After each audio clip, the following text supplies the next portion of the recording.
Hello అండి. ఈరోజు ఎంతో టేస్టీగా ఉండే రెసిపీ కట్టె పొంగలండి మన ఛానల్‌లోకొచ్చేసింది.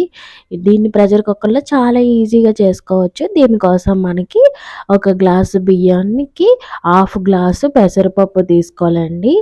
తీసుకొని శుభ్రంగా వాష్ చేసుకొని, ఇప్పుడు ఈ రెండిటిని ఒకసారి కలిపేసుకొని, ఇందులోకి 3 గ్లాసుల నీళ్లు వేసుకోవాలండి. ఈ నీళ్లు వేసేసుకొని ఒక పక్కన పెట్టుకోండి. ఈలోపు ఇది నానుతదనమాట. ఇప్పుడు మనం ప్రెషర్ కుక్కర్‌ని తీసుకొని దాంట్లో 2 స్పూన్ల వరకు నెయ్యి, 2 స్పూన్లు నూనె వేసుకొని కొంచెం వేడెక్కిన తర్వాత ఒక టీ స్పూన్ జీలకర్ర, ఒక టీ స్పూన్ ఆవాలు వేసుకొని చిట్పటలాడినంత వరకు కలుపుకోవాలండి. ఇప్పుడు మనకి 4 పచ్చిమిరపకాయలు చిన్నగా కట్ చేసుకొని వేసుకోండి. ఒక 6 జీడిపప్పులు చిన్నగా కట్ చేసుకొని వేసుకోండి. తర్వాత అల్లం తరుగు కొంచెం వేసుకోవాలండి. ఇంకోసారి బాగా కలిపేసుకొని ఇప్పుడు మనం కొంచెం కరివేపాకు వేసుకోవాలి.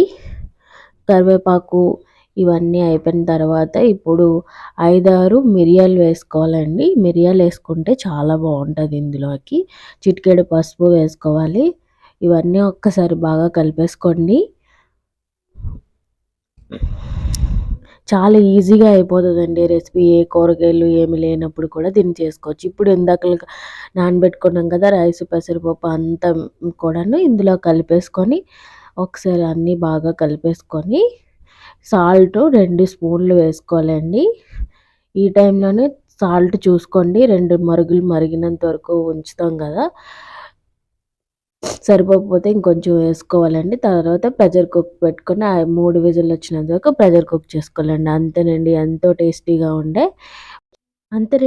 టేస్టీగా ఉండే కట్టె పొంగల్ రెడీ. సబ్స్క్రైబ్ చేసుకోండి. Thank you for watching. Bye bye.